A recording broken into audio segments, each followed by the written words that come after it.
jirtu kabajamtoota daawwattoota Hopi Channel Itoophiyaa nagaaniif ayyaanni waaqayyoo bakka faala jirtan keessatti isiniif abaayatu nutis egaa yeroo keenya eeggannee dhufneerra kun sagantaa afaan Oromoo qophii qoonnoo macaafa qulqulluu torbanitti yeroo tokko kan isiniif dhiyaatu yeroo ammaa kaasee kan itti fufuuta egaa kan walii ilaalaa jiru ergaa Phaawulos gara warra Qorontos isa jalqabaaf isa lammaffaa keessatti torbanoota kanaan dura dabarsine keessatti maturiiwwan baay'ee kaasnee waliin mareechuun keenya yaadatama Maariyaarras kutaa sadaffaa qoonnoo keenya waliin qo'achuudhaaf keessummoota keenya waliin istuudiyootti argamna asiin harka koo mirgaan kan teessu obboleettii keenya Caaltuu akkasuma fuuldura kan teessu obboleettii keenya Obseedha as na cinaatti kan argaman karaa harka koo bitaa Dr. Beenyaadha anis Yohaannis Kamisooti utuu gara qoonnoo keenyaatti hin seeniin dura heertuu macaafa qulqulluu dubbifachuudhaan gara qoonnoo keenya guyyaa irratti waliin darbina achiin booda asii doktariin faa kadhatanuuf godhu tokkoffaa Qorontos boqonnaa tokko lakkoofsa 10 isa duraa akkasidha obboloota koo isin hundumti keessan waan dubbattanitti akka walii galtan yaada tokkoon akeekkattanii tokkummaadhaanis raawwachuudhaaf akka qophooftan malee isin gidduutti gargar ba'uun akka hin jiraanne maqaa gooftaa keenya Yesuus Kiristoosiin isinan gorsedha heertuu kana keessa ta'uudhaan hafuurri qulqulluu akka nuuf ibsuuf asii doktariin faa kadhatanuuf godhu. Guddisni galateeffannaa waaqa keenya amanamaaf jaalatamaa kan taate waaqa nagaa waaqa ifaa torbanoota darban keessatti nu wajjin turte akkasumas torbii darbe kana keessatti hojii keenya keessatti jireenya biyya lafaa kana keessatti yeroo jirru nu wajjin turte eegumsi kee addaa ayyaanni kee addaa nuuf baay'atee sa'aatii kanaan waan nu geesseef maqaan kee bara baraan kan galateeffame haa ta'u namni as keessa jiru warri nu daawwatanis hundumti keenya cubbamoota daddarbaaf cubbuu keenya dhiisuudhaan sagaleen amma nutti dubbatame kana hubachuu akka dandeenyu gargar ba'uurraa tokkummaa dhabuurraa akka fagaannu ayyaanni kee akka nuuf baay'atu hubannaan keenya akka dabalu gargaarsi kee addaa hunduma keenyaaf haa ta'u xumurree immoo si galateeffachuu akka dandeenyu nu gargaari maqaa gooftaa Yesuus Kiristoos si kadhanne. Dr. Ifaatiin gooftaan isin eebbisuu jechuun jaalladha. Egaan daawwattoota keenya kanaan dura kutaawwan jalqabaaf kutaa lammaffaa keessatti waan garaagaraa barachaa akka turre isinis yaada keessan nuungaa waan jirtaniif gooftaa isin eebbisu ammas yaadaaf qeeqa yoo qabaattan gaaffii yoo qabaattan nuuf barreessaa nuuf bilbilaa isiniin jechuu jaallanna guyyaarraa kutaa sadaffaa qoonnoo keenyaa Kiristoosiin keessatti tokkummaa qabaachuu kan jedhu jalatti matiriiwwan garaagaraa kaasnee kan waliin qoonnu waan ta'u amma dhumaatti nu wajjin akka turtan jaalalaan isin gaafanna.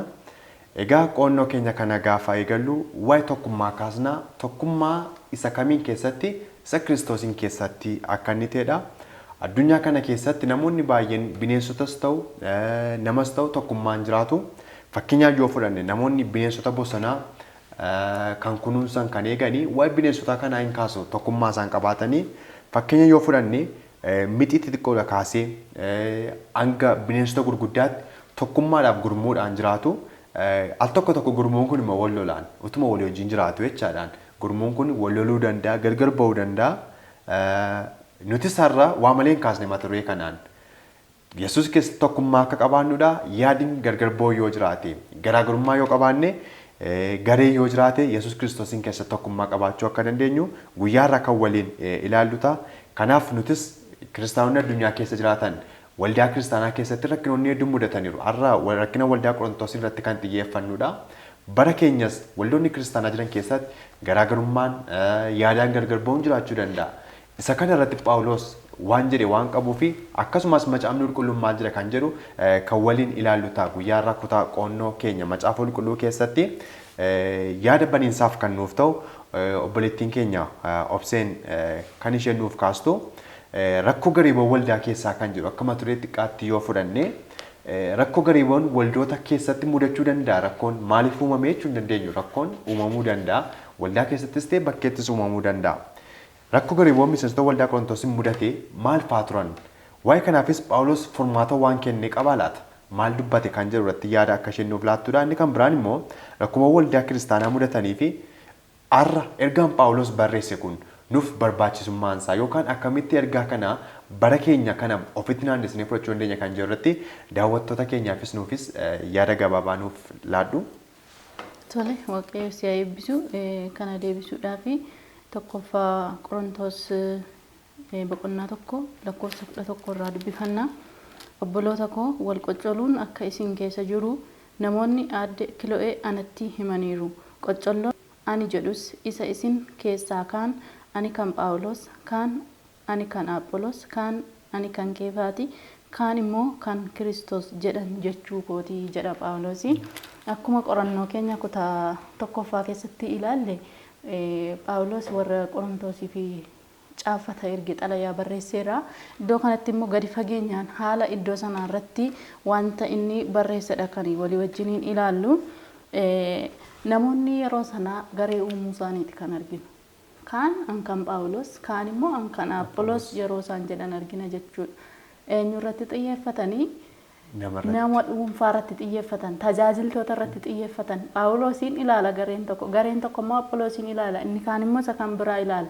Akka kanatti wal kukkutaniitu yaadaan gargar ba'anii caccabuu isaaniiti jechuudha kan Phaawulos komataa jiru iddoo kanatti. Kanaaf akkuma amma heertuu keenya jalqabaa keessatti dubbifanne Phaawulos furmaata kenna. Hundumti keessa waan dubbattanitti akka waliif galtan jedha. Akeekkattanii tokkummaadhaan raawwachuudhaaf akka walii galtan jedha. Isin gidduutti gargar ba'uun akka hin jiraanne isin hin gorsaa jedheetu yeroo inni amantoota yeroo sanaa akeekkachiisu argina. Sababiin isaa gaafa garee xixiqqaatti namni qoqqoodamu tokkummaa waldaatu diigamaa jechuudha. Gargar ba'uutu dhufa. Kiristoos irraa gargar babba'uutu dhufa jechuudha. Yaadaan wal dhaban jennaan. Kanaaf amantoonni gaggeessitoota utuu hin taane, tajaajiltoota isaanii utuu hin taane, namoota foonii irratti xiyyeeffachuu utuu hin taane maal irratti xiyyeeffachuu qabu? Kiristoos irratti. Kiristoos irratti xiyyeeffachuudhaan fannoo isaa irratti xiyyeeffachuudhaan isa keessa tokkummaa tokko ta'uu akka isaan qabanidha kan Phaawulos gorsu. Har'allee taanaan waldaa kiristaanaa keessatti wantoonni akkasii mudachuu danda'u. Kanaafidha ergaan kun har'a kan inni nuuf barreeffame yookiis kan Hafuurri Qulqulluun sagantaa kanaan waa'ee kanarratti akka nuti qorannuuf kan inni nuuf qopheesse jechuudha. Har'allee taanaan sanyii namaa fi yakki sanyii namaa baay'ee akka ta'e wangeelli ni dubbata. Macaafni Qulqulluun ni dubbata. Roomee 1:29 irraa dubbifachuu dandeenya. Isaan jallina hammina sassata hundumaan guutamanii jedha. Kanaan isin hinaafu hin ajjeesu waliin loluu jedha. Addunyaa keenya irra har'a kun hin jiru bal'inaan jira jechuudha. Wal loluun jira. Hamminni baay'atee jira. Wal ajjeesuun garmalee baay'atee jira. Wantoota garaagaraatiin wal qoqqooddaan har'allee mul'ataa jira jechuudha. Haa ta'u malee mana qulqullummaa keessatti yookiis waldaa keessatti immoo baay'ee barbaachisaa akka hin taane wanti akkasii balaa guddaa akka inni qabu qorannaan keenya har'aa nuu kaasa. Kiristiyaanonni rakkoon akkasii yoo uumame akka bara sanaa jechuudha. Dafanii furmaata kennuu qabu jechuudha. Dafanii gara isaa nu tokkummeessu gara Yesuusiin ilaaluudhaan wal dhabdeen akkasii yoo mudate furmaata kennuu irratti hojjechuu qabu jechuudha. Kan bara Phaawulosii wal dhabdeen suni bakkee bahee mul'ate walimachuu irratti namoonni yeroo isaan turan nuuf kaasa jechuudha macaafni qulqulluun. Kanaaf mataa waldaa isa ta'e isa nu tokkummeessu Yesuus irratti ijaaramuu qabdi jechuudha waldaan. Miseensi waldaa hundumtuu tokkummaa dhagna Kiristoos irratti xiyyeeffachuudhaan jaalalaa fi dhiifama qabaachuu akka qabnu nutti hima jechuudha. Kiristaanonni bara keenya maal ta'u akka qaban Roomee boqonnaa 13 lakkoofsa 13 irratti argina. Amala keenya tolfachuu akka qabnu, akka warra ifa guyyaa keessa deddeebi'aniitti jiraachuu akka qabnu, cubbuurraa akka nu fagaachuu qabnu. Cubbuun hojii dukkanaati. Wanti dukkana keessatti hojjetamu cubbuudha. Macaafni qulqulluun kana nutti hima. Albaadhummaatti, machiitti, halalummaatti, gadhiisitti, nama loluutti yookiis weennootti nu hin jiraannu jedha Phaawulos iddoo sana keessatti.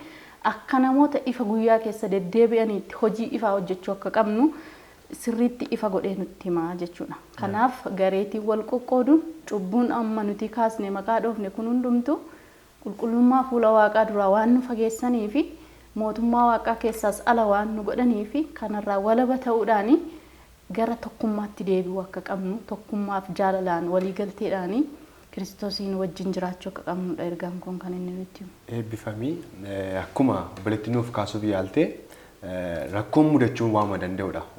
Waldaa kiristaanaa keessattis bakka kamittiyyuu Garuu rakkoo kana garaagarummaa jiraachuu danda'a. Garaagarummaa iddoo meettee tokkummaa qabaachuu akka isaan qaban. Tokkummaan kun immoo irratti hundaa'uu qaba. Yesuus Kiristoos irratti isa hundaa'e tokkummaa akkasii qabaachuu akka ta'u. Gareen kun gargar ba'een wal morkataniin inni tokko garee maal kamidha? Garee Phaawulosiidha jedhaan. Inni tokko garee Anaapoloosiidhaan. Garuu eenyu gidduutti dagatame? Yesuus Kiristoos gidduutti dagatameen. Wiirtuun fayyina isaanii eenyu ta'uu qaba ture? Yesuus Kiristoos ta'uu qaba ture. Kanaaf nuti sarraa waldoonni kiristaanaa kan jiraatan addunyaa keessa kan jiraatan rakkoon garaagaraa mudachuu danda'a. Rakkoo kanaaf furmaata ta'uu kan danda'u eenyu qofaadha? Yesuus qofa akka ta'edha. Ergaan Phaawulos warra Qorontoosiif barreesse har'a kiristaanota kan of hin jedhanii fi barbaachisaa akka ta'e baay'ee kan itti yaadamuu qabu akka inni ta'edha. Jarri kun yoom irbaata gooftaatti dhiyaatan illeedha. Macaafa keenya qulqulluu keessaa tokkoffaa Qorontoosiin keessatti garaagarummaa gidduu isaanii iyyuu hin hambisneedhaan. Amma kanatti wal morkachuu, wal himachuu irra ga'aneedhaan. Kanaaf rakkoo garee waldaa keessatti mudatee fi furmaanni kan ta'uu danda'u Yesuus Kiristoos sana qofa akka ta'edha. Nutis Yesuus Kiristoos ilaallee furmaata kana hundumaa biraa akka dandeenyudha. Obboleettiidhaan gooftaan si eebbisu jechuun nan jaalladha. Inni kan biraan akkuma isa dubbachaa turre tokkummaa hundeeffamuu qabu isa kamiyya jennee isa eenyuun giddu galeessa godhateefidha. Yesuusin giddu galeessa kan godhatedha. Kanaaf obboleettiin keenya caaltuun yeroo baay'ee namoonni tokkummaa hin qabaatu sila dubbanneedha. Bineensonni caakkaa bakkeellee gurmuudhaan jiraatu jennee mixii kaasnee hanga bineensota gurguddaatti tokkummaa kan qabaatanidha. Namoonni biyya lafaarra yeroo baay'ee gaafa dubbatanii tokkummaa jedhuun. Namoonnis tokkummaa qabaachuu danda'u. Tokkummaa inni asitti Phaawulos dubbachaa jiru isa kamidha? Tokkummaa Yesuus gidduu isa godhate isa kamiin akka ta'e akkasumas immoo tokkoffaa Qorontos boqonnaa 1:10 isa dubbifanne yaada tokkoon akeekkattanii tokkummaa raawwachuudhaafidhaan. Kana jechuun maal jechuudha? Phaawulos maal ibsuu barbaadeetii kan jedhu nuufis ta'e daawwattoota keenyaaf kan irratti yaada nuuf laatta. Tole Waaqayyo si haa eebbisuun jedhaanis kutaa kana jalatti akka ta'e amma kaastee Yesuusiin giddu galeessa kan godhate yeruma jedhuyyuu maal jechuudha jennee yeroo kaasnu Yesuusiin giddu galeessa kan godhate jechuun Yesuus irratti kan hundaa'e, Yesuus irratti kan xiyyeeffate ta'uu akka qabu ammas heertuma kanarra deebi'ee nuuf kaasaa. Qorontos jalqabaa 1:10 irraa sumata amma nuuf dubbiste sana nuuf kaasaa. Ilaalchi keenya guutummaatti Kiristoos irratti ta'uu akka qabu. Isaan hundinuu tokko akka ta'an Kiristoosiin tokko akka ta'e isaanis ilaalchi isaanii hundumtuu Kiristoos irratti xiyyeeffachuu akka qabu. Kan isaaniif fannifame Kiristoosiin qofa akka ta'e hubachuu akka isaan qaban. Maqaa isaan ittiin cuubamanis maqaa Kiristoosiin akkuma ta'e hundumtuu isa kana yoo hubatan, isa kana yoo baranitu Kiristoos irratti yaadi isaanii yookaan immoo ilaalchi isaanii hundumtuu Kiristoos irratti qofa ta'uu danda'a jechuudha. Qorontos jalqabaa boqonnaa 12:27 irraa gaafa dubbifannu nuti dhagna Kiristoosiin adduma addaanis bu'aa dhagna isaatiitii jedha. Kana jechuun maanni Phaawulosis fakkeenya nuuf fudhatu qaba. Qaamni keenya kutaalee adda addaa akka qabu beekamaadha. Qaamni keenya kutaalee adda addaa akka qabu akkasumas immoo gahee inni hojjetu qaamni keenya garaagara akka ta'e garuu immoo deebi'ee qaamuma tokko dhagnuma tokko mitiire akkasumas immoo nuyi hundumti keenya akka tokko taane. Amma fakkeenyaaf qaama keenya keessaatii bakki tokko yoo dhibame hundumti qaama keenya akka miidhamu akka nu dhukkubu akkasumas immoo waldaa keessatti amantoota gidduutti gargar ba'uun yoo jiraate ilaalcha Kiristoos irraa kan ka'e yoo ta'e hundumtu akka jeeqamu yaadaan gargar ba'uu akka dhufu bakka kanarratti nuuf kaasaa jechuudha. Akkasumas immoo waldaan giddu galeessummaa namoota kan godhate yoo ta'e gaggeessummaa irratti kan xiyyeeffate yoo ta'e namoota irratti kan xiyyeeffate yoo ta'e garaagarummaan akka dhufu ilaalchi keenya immoo Kiristoos irraa ka'uu akka danda'u bakka baay'eetti nuuf kaasa.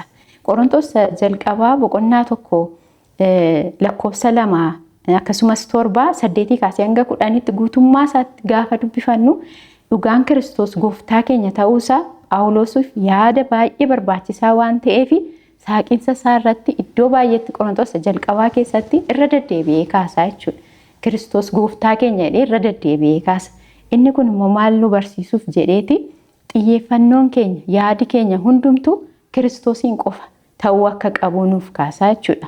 Walumaa galatti isa kana jalatti wanti nuyi barru kutaa kanarraa wanti nuyi barru yoo jiraate ilaalcha keenyaan yaada keenya namootarra kaa'uu dhiisne gaggeessitootas haa ta'u namoota biraarrattis haa ta'u dhiifne Kiristoos sanuuf fannifame irratti yaada keenya yoo taasisne tokkummaan keenyas akka cimu nu barsiisaa jechuudha. Eebbifamii seenaa baay'ee namatti tolu iddoo kanatti kan arginu sila maal jennee gareen tokko kan Phaawulos kan Aphoolos jechuutti ka'e. Phaawulos maal jedhee yaadis na gargar isaan diiguu barbaade ana miti kan isiniif fannifame eenyudha malee jechaara Yesuusidha ija isaa fuudhee eessatti naannessaa jiranni ija isaanii gara Kiristoositti akka isaan naanneeffataniif carraa isaaniif kennuutti jira jechaadha. Egaa nus kanarraa maal barannaa garaagarummaa yoo jiraate garaagarummaa waama jirudha. Fakkeenyaaf addunyaa keessa aadaa garaagaraa jira saba garaagaraa jira waan ta'eef garaagarummaa keenya akkuma jirutti qabannee garuu tokkummaa maalii qabaachuu qabna Yesuusin keessatti tokkummaa qabaachuu akka nuyi qabnudha. Yeroo baay'ee gareen immoo kan uumamu maalidha namoonni amanummaa Yesuus irraa waan tan qabaanneef gareen uumamaan yookaan waa'ee Yesuusii waan gadi fageenyaan hin beekneef jechaadha. Akkuma obboleettiin amma nuuf kaastee waldaan giddu galeessa namoota godhachuu hin qabdu eenyuun malee isa du'aa kee Yesuus Kiristoosin sana giddu galeessa godhachuu akka isaan qabanidha. Kanaaf daawwattoota keenya nunis ija keenya Yesuus Kiristoos irraa akka nuyi hin buqqifanne giddu galeessi lallaba keenya giddu galeessi barsiisa keenya Yesuus Kiristoosin qofa ta'uu qaba. Tarii rakkoon mudachuu danda'a. Wal dhabdeen yaadaan gargar cabuun jiraachuu danda'a. Kan nu tokkummeessu immoo ergaa fannoo qofa akka ta'e kana amannee akka nuyi fudhachuu dandeenyudha. Obboleettiinis akka gaariitti nuuf ibseetti gooftaan si haa eebbisu jechuu nan jaalladha. Qorannaan keenya ammallee akkuma itti fufeetti jira. Kutaa xiqqaa kan walii ilaallu ogummaaf bilchina nuuf kaasa. Kutaa kanatti fufnee gaafa ilaallu macaafa qulqulluu keenya kana tokkoffaa Qorontosiin gaafa tooraan qayyabannu iddoo kanatti Phaawulos bilchina hafuuraa dhabuu warra Qorontosiin ceepheera yookaan ibseeraan maaliif akka isaan bilchina hafuuraa dhaban. Ni kan biraan immoo ogummaaf bilchina hafuuraa qabaachuun nu faayidaa irra warra kiristaanotaa irra jiraatan kanaaf kan jiru irratti asii dookteriin yaada irratti nuuf hin kennu. Galatoomee Waaqayyo si haa eebbisu. Wantoota ammaa jalqabaa kaasee ammaatti wantoota kaka'an wal qabatu. Mata dureen xiqqaa ogummaaf bilchina kunis sana wajjin wal qabata. Phaawulos yookaan mata dureen maannoo barnoonni har'aa qorannoon keenya har'aa ogummaaf bilchina maaliif kaase yoo jennee ogummaaf bilchinni hafuuraa tokkummaa waldaaf baay'ee murteessaa waan ta'eef ka'e jechuudha.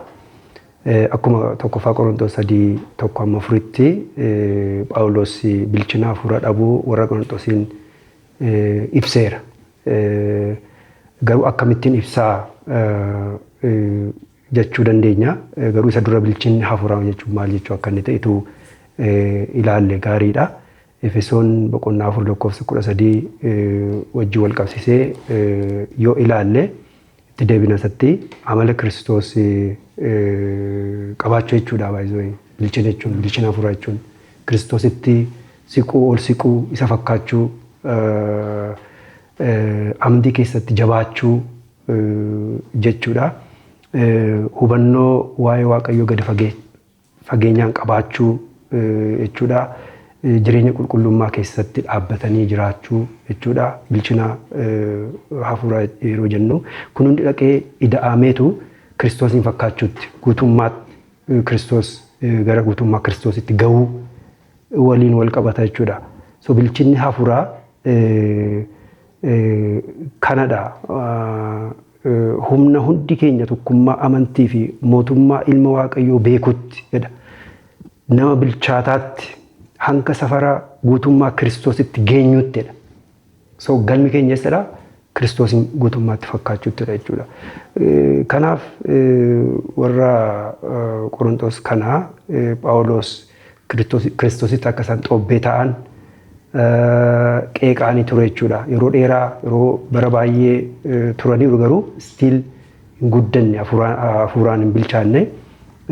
Kan isaaniin qoccolaa waannoo isaaniin lakkoomsi lakaasaa ture sababii maaliif dhufee beekummaa hafuuraa dhabuu isaarraan kan eeyyeenu akka mucoolii itti isaanii ibsa jechuudha. Bilchinni dhabu kun maaliin ibsama yoo jennee mee tokkoffaa Qorontos 3:3-4 daddaftee nu dubbistaa. Akkasidha. Isinoo ammayyuu akka warra yaada foonii duukaa bu'aniiti. Inaafuunii fi wal coqqoluun ergaa isin gidduu jiraate isin warra yaada foonii duukaa buutan mitiire akka yaada namaatti jiraattu mitiire isin keessaa inni tokko ani kan Phaawulos jedhee inni kaan immoo ani kan Aphoolos yommuu jedhu warra akka yaada namaatti hojjetan ta'u keessan mitiire jedhaan. Bilchina mallattoon bilchina hafuuraa dhabuun kanaan ifa jechuudha. Hinaaffaa, wal qoccolutti, qoqqoodamuu, of tulummaa agarsiisuun kun hafuuraan bilchaachuu dhabuu agarsiisa jechuudha. So amma waldaa keenya keessatti wanta akkasii jiraata jennaan maddii akka Phaawulos ergaa nuuf dabarsuu barbaadu maddii waldaa tokko keessatti gargar cabuun waliigaluu dadhabuun tokkummaan dhabuun tokko bilchina hafuuraa dhabuudhaadha. Mee waldoota keenya keessa yoo ilaalle diiteeyilii isaa hundumti keenya waldaa mataa keenya qabna akka waliigalaattis wanta hubannoo qabnaa hinaaffaan jira wal qoqqooduun jira ammayyuu jira sila sirriitti kaastaniittu kooziinsaa ruut kooziinsaa bilchina hafuuraa dhabuudha. Bilchina hafuuraa Kiristoosin fakkaachuu dhabuudha jaalala dhabuudha waa'ee waaqayyoo gadi fageenyaan hubachuu dadhabuudha. Qulqullummaa keessatti dhaabachuu dadhabuudha jedhee kaasa. Kana wajjin wal qabatee tokkoffaa Qorontos boqonnaa 3:1-4tti kiristaanonni ogeeyyiif bilchaatonni nyaata jajjaboo nyaatu malee aannan hin dhugan jedhee kaasa. Warra bilchina hafuuraa qaban sagalee waaqayyoo gadi fageenyaan hubachuu danda'u.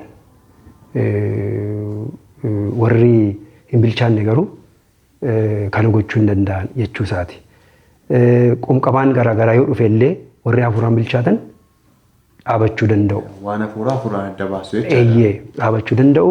Haala isaanii hubatanii gara fuulduraatti socho'uu danda'u jechuudha. Of haareessuu danda'u. Amma waldaan baay'ee waldaan rakkoo garaagaraa keessa jiraachuu dandeessi. Garuu akka nama tokkotti tokko rakkina sana adda baafachuu qabna. Maalidha? Rakkoon waldaa tokko keessatti wal qoqqooduun yoo jiraate maddi isaa koozii ruut kooziin isaa maalidha tokko janneerra of course bilchina hafuuraa dhabuudha. Garuu ispeesifikaalii bifaan adda ba'uu qaba jechuudha. Sana booda Kiristoosii jala kaa'uudha baay'ee. Kiristoosiin ol ilaaluudha isa jala kaa'uudha. Deebi'anii of haareessanii immoo jiraachuun nurraa kan eegamudha jechuudha. Bifa haaraatiin tokkummaadhaan jiraachuu hin dandeenya jechuudha. Is normal. Kana baay'ee amma kana maaliif akkas ta'e of nyaachuu hin qabnu waldaa baqachuu hin qabnu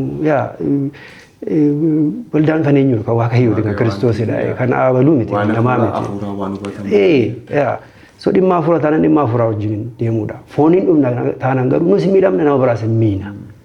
Kanaafi hafuuraan bilchaannee ofitti deebiin ilaaluun gaarii gab jedhanii of keessatti anumta isaan koo rakkina qabaachuu hin danda'a.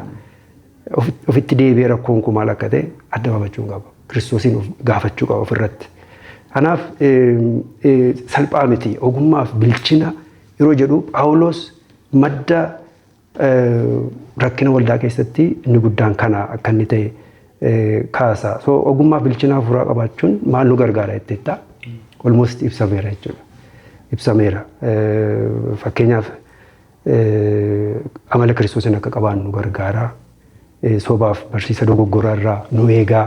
Fakkeenyaaf Efesoon 4:14 dubbisne kana argachuu rakkina keessatti jabaannee dhaabachuu nu gargaara. Filiphisiis 4:13 ulaalle tokkummaa waldaa keessatti hin cimsaa.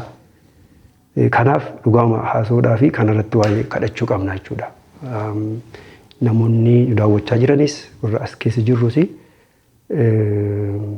hafuuraan bilchaachuu akka dandeenyu hafuuraan ogummaa qabaachuu akka dandeenyu ogummaa jechuun baay'ee isaa calluma dhee ogummaa miti baay'ee isaa afaan Amaariffaadhaan xibabi salmu sanadha baay'ee waan olaanaadha spiritualis of keessaa qaba. Kanaaf kadhachuu qabna waldaan keenya kan isheen furamtu namni addunyaa kanallee kan inni moo'u kan yoo qabaateedha. Waa'ee fannoos kan hubachuu dandeenyu kan waan akkasii hafuuraan ogummaaf bilchina yoo qabaanneedha. Walumaa galatti kiristaanni ogeeyyiif bilchaataa ta'uu akka qabudha. Gooftaa isin eebbisu. Caaltuu waan dabaltu qabdaa? Eeyyee anis as keessatti dooktariin baay'ee kaaseera. Yaada gaarii fi bilchaataa ta'edha kan inni dhiyeessaa ture.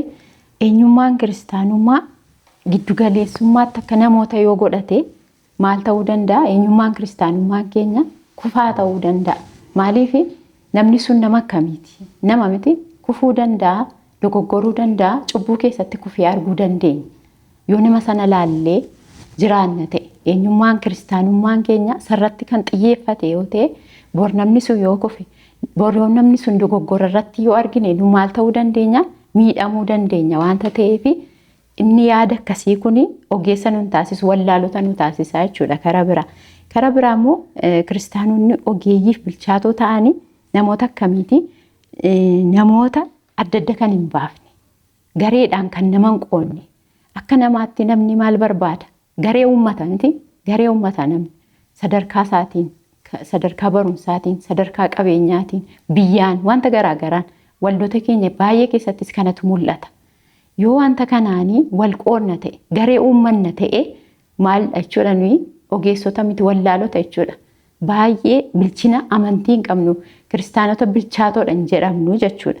Kanaafiyyuu yeroo hundumaatti nuyi xiyyeeffannaan keenya kiristoosii yoo ta'e namoota adda adda hin baasnu yoo ta'e garaagarummaan nu gidduutti hin jiraatu tokkummaa qabaanna jechuudha. Eebbifamii egaa nutis akka waldaattis akka maasii waaqayyoottis nuyi kan eenyuti kan waaqayyooti waan taaneef hundumti keenya maal gochuu qabna kiristoosiin keessa tokkummaa qabaachuu akka qabnudha.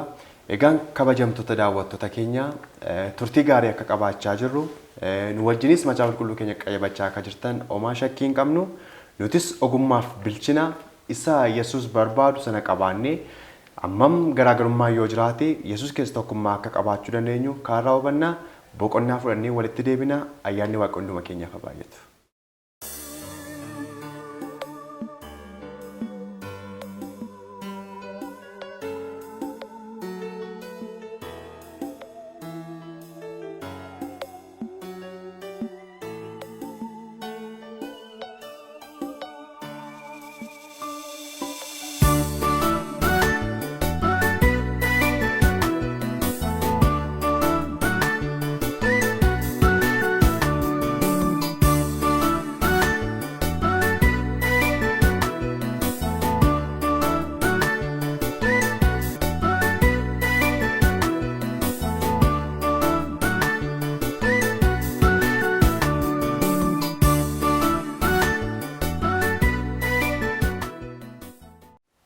Egaan daawwattoota keenya walitti deebinee jirra. Mata duree waliin qayyabachaa jirru tokkummaa isaa Kiristoosiin keessatti bu'uureffate jedhu jalatti kutaawwan garaagaraatti qoonnee kan waliin ilaalaa jirrudha. Ammas qorannaa keenya kan guyyaarraa kan itti fufnu ta'a. Akka mata duree xiqqaatti hojjettoota akka Kiristoos ta'uu kan jedhu jalatti kan waliin ilaallu ta'a yeroo kana. Tokkoffaa Qorontoosiin boqonnaa 4 gaafa dubbisnu maal jedha Phaawulos hojjettoota akka Kiristoos ta'edhaan. So akkas jechuun Phaawulos maal jechuu barbaadeeti hojjetaa akkamii akka nuyi taanuu fedhe inni kan biraa immoo Filiphis keessatti maal jedhee yaada garaa isa Kiristoos Yesuus qabaachaa ture maal godhaa qabaadhaa jedheen yaadni garaa sun maal akka turee fi yaada Kiristoos isa qabaachuu qabnu akka Kiristoos hojjetaa ta'uu qabnu irratti obboleettii keenya obseen nuufis ta'e daawwattoota keenyaaf yaada nuuf kenni. Tole eebbifamii hojjetoonni yookiis tajaajiltoonni jechuu dandeenya akka Kiristoos ta'uu qabu ergaa kanarratti jechuudha. Kana immoo macaafa qulqulluutu nu qajeelcha. Tokkoffaa Qorontoos 4:2 yoo dubbifanne akkas jedha. Namoonni akka hojjettoota Kiristoositti akka warra hojii dhoksaa Waaqayyoo adeemsisuun itti kennametti nu lakkaa'uun hin ta'a. Warra hojii adeemsisan irraa immoo amanamummaatu barbaadama jedha iddoo kanarratti. Kiristoos amanamummaadhaan hojii ergama isaatti kenname raawwateera. Kanaaf har'allee taanaan hojjetoonni akka Kiristoos ta'uu qabu. Dirqamarra jiru ergama isaanii amanamummaadhaan raawwachuutu irra jira jechuudha. Hundumti keenya hojjetoota Kiristoos waamamnee filamnee barbaadamnee jechuudha. Hundumti keenya ergama qabna. Kiristaanonni kan amanne hundumtuu kan gooftaa keenya Yesuus Kiristoosiin fudhanne hundumtuu ergama qabna. Itti waamama qabna jechuudha. Isa kanaaf amanamuutu nurra jira jechuudha. Hojjetoonni akka Kiristoos ta'uu jechuun yaada Kiristoos qabaachuu jechuudha. Yaada Kiristoos qabaachuu jechuun immoo akka Kiristoositti yaaduu fi akka Kiristoositti hojjechuu jechuudha. Aadaa warra durii keessatti yookiis immoo akkuma ilaalaa turre warra Giriik Roomaa keessatti geggeessitoota gidduutti falaasota gidduutti wal dorgommii cimaatu ture. Aadaa isaanii mirkaneeffachuu keessatti wal dorgommii cimaatu ture. Amantoonni waldaa Qorontoos isa kana hordofan. Kana hordofuun isaanii immoo ulaagaa biyya lafaa hordofanii kufaatii isaanitti fidee jechuudha. Yesuusiin hordofuu turre ture. yaada Kiristoos qabaachuutu irra ture. Yaada namoota biyya lafaa utuu hin taane. Kanaaf Kiristoos kan inni barbaadu hojjetoota amanamoo yaada isaa qaban akka isaatti hojjetan barbaada. Yaadi Kiristoos kun immoo maali? Filiphisiiyuus boqonnaa 2 lakkoofsa 5 irraa kaasnee yommuu dubbifannu achi gubbaa irratti argan. Yaada garaa isaa Kiristoos Yesuus qaba ture qabaadha. Inni bifa waaqayyummaatiin utuma jiru ulfina waaqayyummaa isa abbaa isaa wajjin wal isa qixxeessu wanta qabatanii itti hafanitti hin lakkoofne. Inni ulfina sana gadhiisee akka waan tokkotti hin gallee of godhe. Bifa garbummaa fudhate. Fakkaattii namummaatiin in dhalate. Waan hundumaanis nama ta'ee argame. Inni gad of deebisee hamma du'aatti hamma fannifamee du'uttiyyuu maal ta'e abboomamaa ta'ee jedha.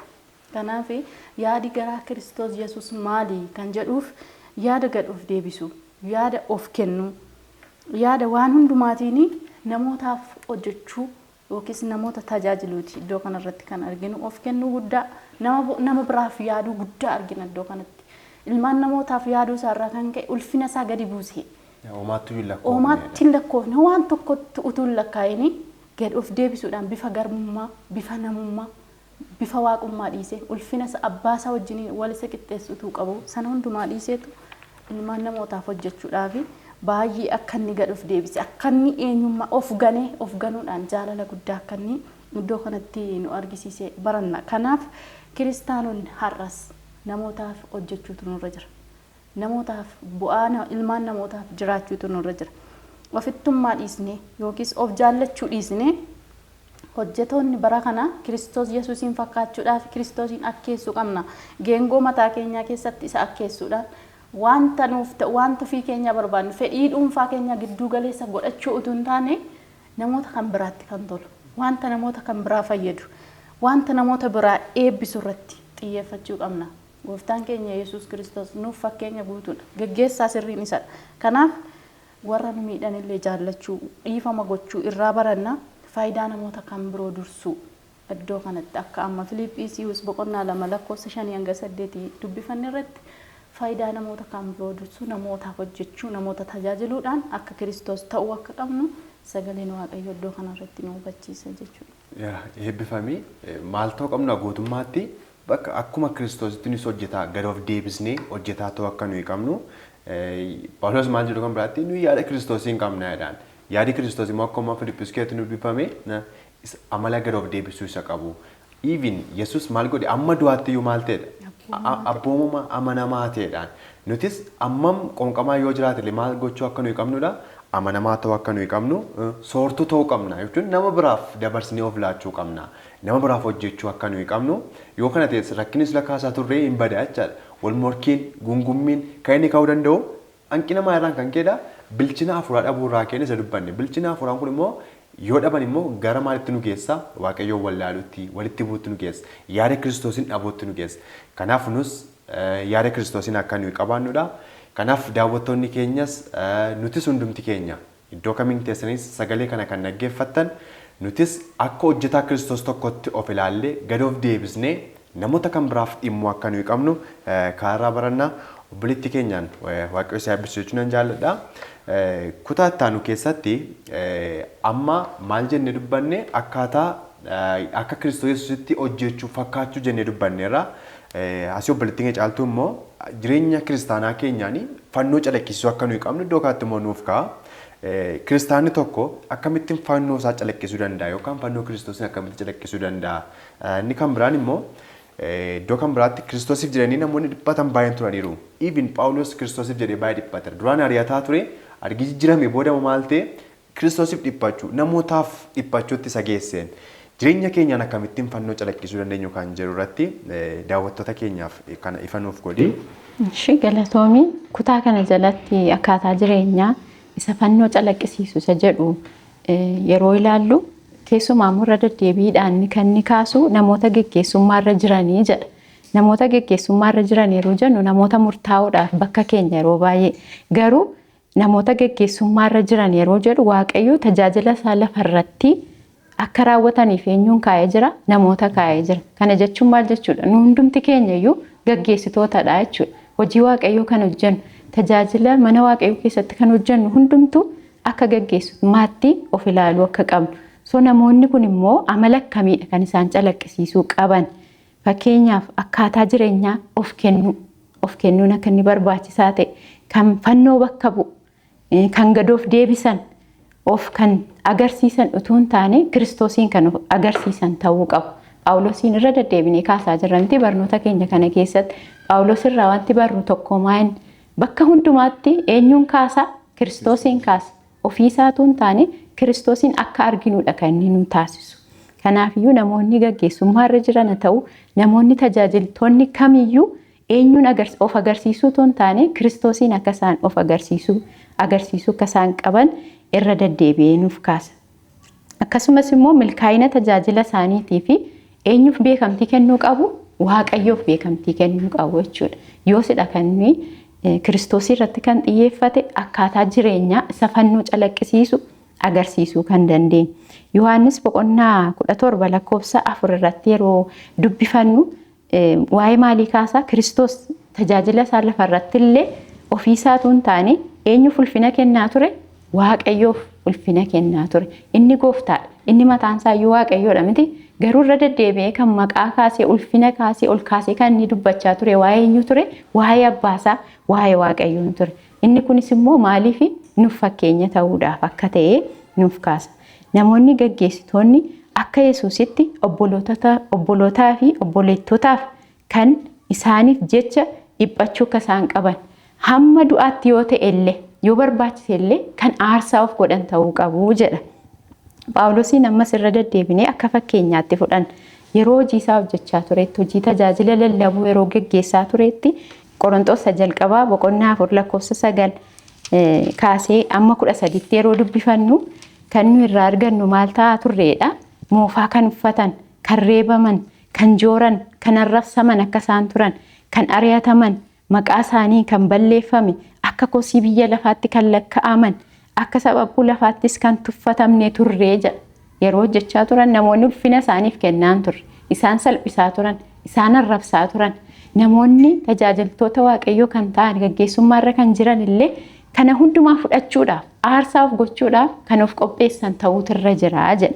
Akka kanatti kan nuyi Kiristoosiin calaqqisiisuu dandeenyu, fannoo isaa kan nuyi calaqqisiisuu dandeenyu ol of qabuudhaan utuu hin taane gad of qabnee aarsaa barbaachisu obbolootaaf obboleettotaaf of kennuudhaan hamma du'aatti illee yoo ta'e jedha. Bakka kanatti of kan kennan ta'uu akka isaan qaban nuuf kaasa. Akkasumas immoo namoonni gaggeessitoota ta'an kanaaf immoo yeroo baay'ee yeroo ceebbaan ofii keenya bakka gaarii of laanneetu namoota biraa akka waan isaan hamoo ta'an kaasuu hin qabnu. Isaaniif kadhachuu qabna.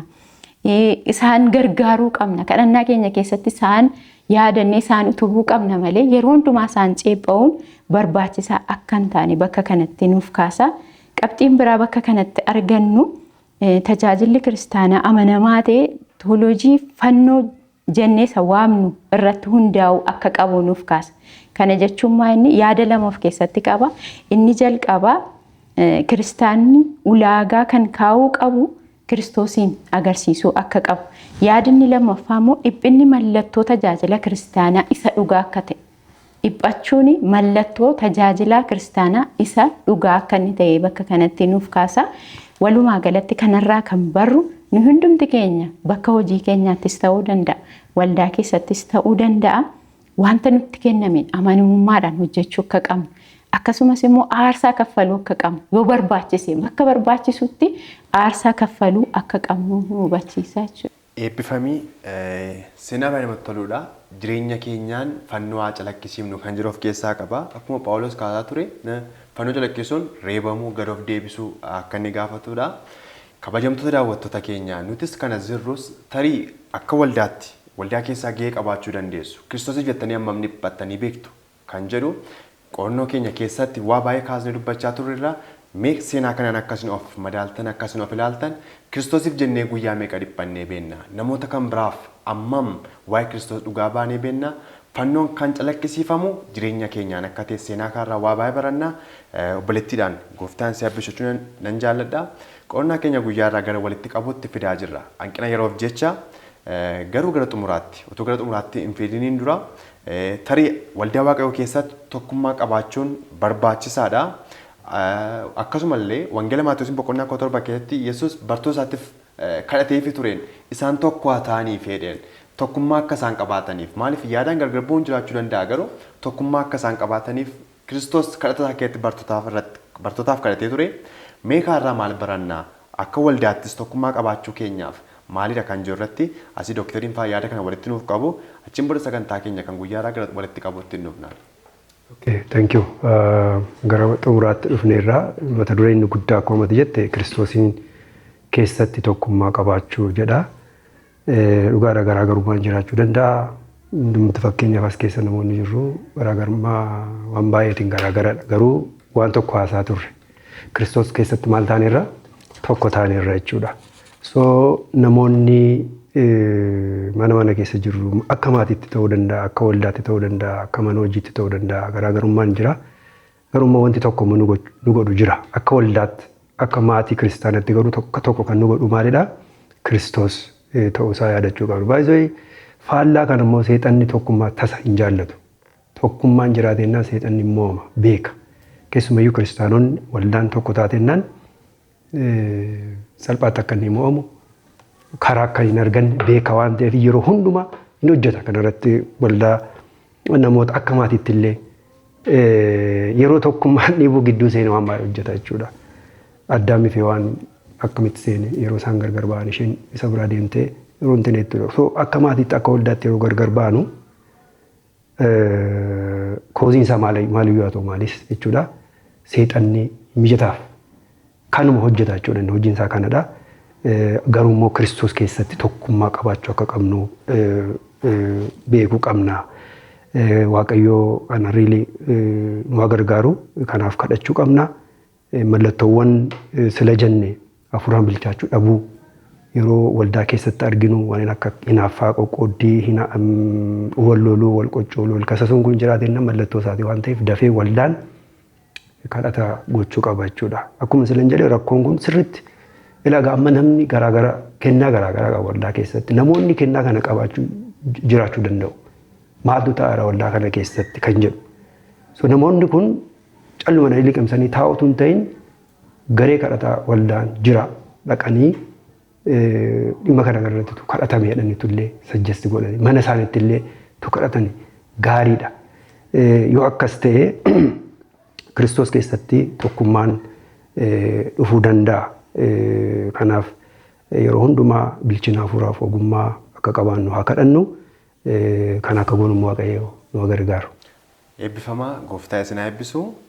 Egaa akkuma dhaggeeffachaa turre tokkummaan waldaa kiristaanaa keessatti barbaachisaa akka ta'e tokkummaa irratti hundeeffamuu qabu immoo bu'uura macaafa qulqulluu qofa irratti akka ta'e Yesuusis utuu hin fannifamiin dura bartoota isaatiif kan inni kadhate kana ture waan isin bartoota qofaaf osoo hin taane dubbicha kan dhaga'an hundumaaf tokkummaa qabaataniif jechuudhaan wangeela Maatewos boqonnaa 17 lakkoofsa 20 keessatti seenaa kana caqasuudhaan Yesuus bartoota isaatiif kadhateera.